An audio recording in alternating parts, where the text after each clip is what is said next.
আজকের এই বিশ্লেষণে সবাইকে দারুণ এক যাত্রায় স্বাগত জানাচ্ছি। আজ আমরা এমন একটা বিষয় নিয়ে কথা বলবো যা আমাদের সবার দৈনন্দিন ডিজিটাল জীবনের একদম অবিচ্ছেদ্য অংশ, বাংলা ওয়ার্ড প্রসেসিং। ব্যাপারটা কিন্তু শুধু কিবোর্ডে কয়েকটা বোতাম চাপার মধ্যে সীমাবদ্ধ নয়। একটা সাদামাটা স্ক্রিন থেকে শুরু করে দারুণভাবে সাজানো একটা বাংলা ডকুমেন্ট তৈরি, আর সবশেষে সেটা প্রিন্ট করে হাতে পাওয়ার যে অসাধারণ একটা প্রক্রিয়া আছে, আজ আমরা সেই পুরো গল্পটাই জানব। চলুন দেখি কিভাবে আদিযুগের বাংলা টাইপিং থেকে আমরা আজকের এই আধুনিক জাদুকরী পর্যায়ে এসে পৌঁছালাম। তো আজকের এই যাত্রায় আমাদের রোড ম্যাপটা ঠিক কেমন হবে, চলুন এক নজরে দেখে নেওয়া যাক। প্রথমে আমরা জানব বাংলা কিবোর্ডের ইতিহাস, এরপর বিজয় লেআউট আয়ত্ত করার কৌশল, তারপর দেখব ডকুমেন্ট সম্পাদনার প্রয়োজনীয় টুলস, টেক্সট ফরম্যাটিং এবং স্টাইলিং, আর সবশেষে থাকবে ডকুমেন্ট সাজানো ও প্রিন্ট করার নিয়ম। চলুন শুরুতেই একটু পেছনে ফিরে যাই বাংলা কিবোর্ডের ইতিহাসে। বাংলা ওয়ার্ড প্রসেসিংয়ের ইতিহাসটা ঘাটলে দেখবেন সালটা ছিল ১৯৬৫। ঢাকা বিশ্ববিদ্যালয়ের অধ্যাপক শহীদ বুদ্ধিজীবী মুনির চৌধুরী সর্বপ্রথম বাংলা টাইপরাইটারের জন্য একটা বিজ্ঞানসম্মত কিবোর্ড লেআউট তৈরি করেন। সত্যি বলতে এটা ছিল একটা যুগান্তকারী পদক্ষেপ। এরপর যখন কম্পিউটারের যুগ এলো ১৯৮৫ সালের দিকে সহজলিপি নামের একটা সফটওয়্যার আসে, কিন্তু গল্পটা পুরোপুরি বদলে যায় ৮০ দশকের মাঝামাঝি থেকে ৯০-এর দশকে। সে সময় বিজয় সফটওয়্যার বাজারে আসে, আর এর দারুণ ব্যবহারিক সুবিধার কারণে এটি বলতে গেলে পুরো বাজারই দখল করে নেয়।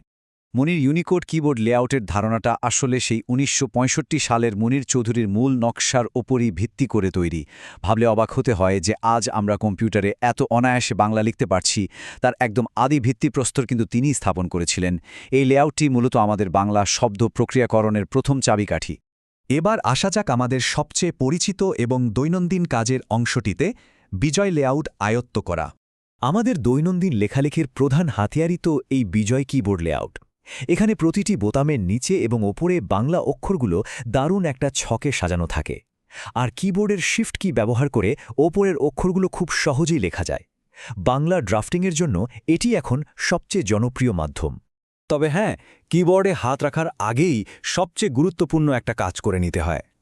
ওয়ার্ড প্রসেসর খুললেই তো আর জাদুকরীভাবে বাংলা লেখা শুরু হয়ে যায় না, তাই না?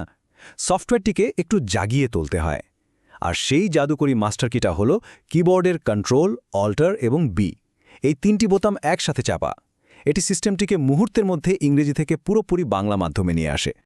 এবার আসি সবচেয়ে মজার অথচ অনেকের কাছেই একটু ভয়ের জায়গায়, যুক্তাক্ষর লেখা।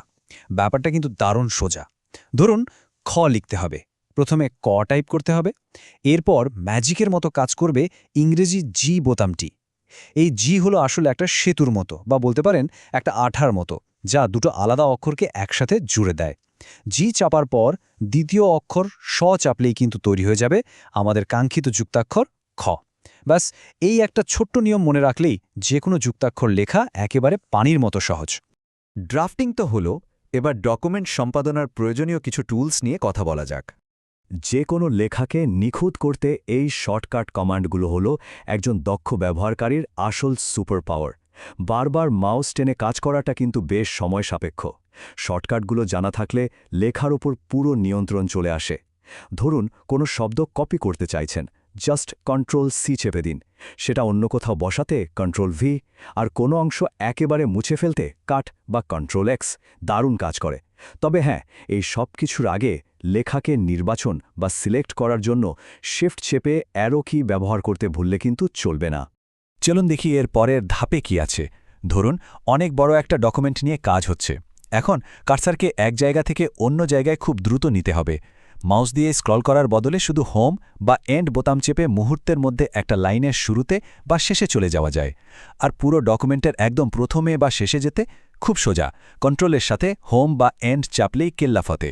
এই ছোট ছোট ট্রিক্সগুলো কাজের গতি বহুগুণ বাড়িয়ে দেয়। এর পরের পর্বটি বেশ আকর্ষণীয়, টেক্সট ফরম্যাটিং এবং স্টাইলিং। একটা সাদামাটা লেখাকে দৃষ্টিনন্দন করে তোলা কিন্তু বেশ জরুরি। ধরুন কোনো গুরুত্বপূর্ণ শব্দকে সবার চোখে পড়াতে চান, জাস্ট Ctrl+B চেপে বোল্ড করে দিন। লেখাকে একটু স্টাইলিশ বা বাঁকা করতে Ctrl+I, আর নিচে আন্ডারলাইন দিতে Ctrl+U ব্যবহার করতে পারেন। এগুলো ডকুমেন্টের পাঠ্যযোগ্যতা অনেকাংশে বাড়িয়ে দেয়। এর পাশাপাশি থার্ড ব্র্যাকেট কিগুলো ব্যবহার করে খুব সহজেই লেখার আকার ছোট বা বড় করা যায়, যা শিরোনাম আর সাধারণ লেখার মধ্যে একটা সুন্দর পার্থক্য তৈরি করে। এরপর আসে প্যারাগ্রাফ অ্যালাইনমেন্ট। ডকুমেন্টের লেখাগুলো মার্জিনের সাথে ঠিক কিভাবে থাকবে তা নির্ধারণ করে এই কমান্ডগুলো। বাম দিকে বা ডান দিকে সমান রাখতে Ctrl+L বা Ctrl+R বেশ কাজের। শিরোনামকে একদম মাঝখানে আনতে Ctrl+E, আর পুরো প্যারাগ্রাফকে দুই পাশে সমানভাবে সাজিয়ে একদম বইয়ের পাতার মতো প্রফেশনাল একটা লুক দিতে চাইলে Ctrl+J বা জাস্টিফাইড অ্যালাইনমেন্টের কোনো বিকল্প নেই। এটি ডকুমেন্টকে অত্যন্ত গোছানো একটা চেহারা দেয়। আমরা আমাদের আয়োজনের একদম শেষ পর্যায়ে চলে এসেছি, ডকুমেন্ট সাজানো এবং প্রিন্ট করা। এতক্ষণ ধরে কম্পিউটারের পর্দায় সাজানো সেই সুন্দর ডকুমেন্টটি বাস্তবে নিজের হাতে পাওয়ার জন্য প্রিন্টিং অপরিহার্য। এর জন্য খুব সাধারণ কিন্তু গুরুত্বপূর্ণ কিছু বিষয় নিশ্চিত করতে হয়, যেমন প্রিন্টারের সাথে সঠিক সংযোগ, দরকারি সফটওয়্যার বা ড্রাইভার ইনস্টল থাকা এবং অবশ্যই ট্রেতে উপযুক্ত সাইজের কাগজ থাকা। সবকিছু ঠিক থাকলে শুধু Ctrl+P চাপলেই এতক্ষণের সব ডিজিটাল পরিশ্রম একটা দৃশ্যমান কাগজের রূপ নিয়ে বেরিয়ে আসবে। তবে এখানে সবচেয়ে গুরুত্বপূর্ণ পয়েন্টটি হল ডকুমেন্ট ম্যানেজমেন্ট। একটু ভাবুন তো, এত কষ্ট করে একটা ডকুমেন্ট বানালেন কিন্তু পরে আর খুঁজেই পেলেন না। নাম ছাড়া এলোমেলোভাবে সেভ করা ফাইলগুলো কিন্তু পরে বড়সড় মাথা ব্যথার কারণ হতে পারে। এর চেয়ে বরং কাজের ধরন বা তারিখ অনুযায়ী সুন্দর করে আলাদা ফোল্ডার তৈরি করে সুনির্দিষ্ট নামে ফাইল সংরক্ষণ করাটা সবচেয়ে বুদ্ধিমানের কাজ। এতে করে ভবিষ্যতের যে কোনো সময়ে খুব সহজেই ফাইলটি খুঁজে পাওয়া যায়। তো একদম শূন্য থেকে শুরু করে কিবোর্ডের ইতিহাস, টাইপিংয়ের নিয়ম, এডিটিং, ফরম্যাটিং এবং সবশেষে সংরক্ষণের পুরো প্রক্রিয়াটি কিন্তু আমরা জেনে নিলাম। ওয়ার্ড প্রসেসিংয়ের এই জগৎটি এখন আমাদের কাছে আর মোটেও অজানা নয়। তাহলে আর দেরি কেন? এখনই একটা ওয়ার্ড প্রসেসর খুলে বসার একদম উপযুক্ত সময়। আজই শুরু হোক নতুন কিছু তৈরি করার আনন্দ। প্রথম সুন্দরভাবে সাজানো বাংলা ডকুমেন্টটি কি হতে চলেছে? একটা অসাধারণ গল্প, মনের মাধুরী মেশানো কোনো কবিতা, নাকি একটা প্রফেশনাল রিপোর্ট? সিদ্ধান্ত নেওয়ার সময় কিন্তু এখনই।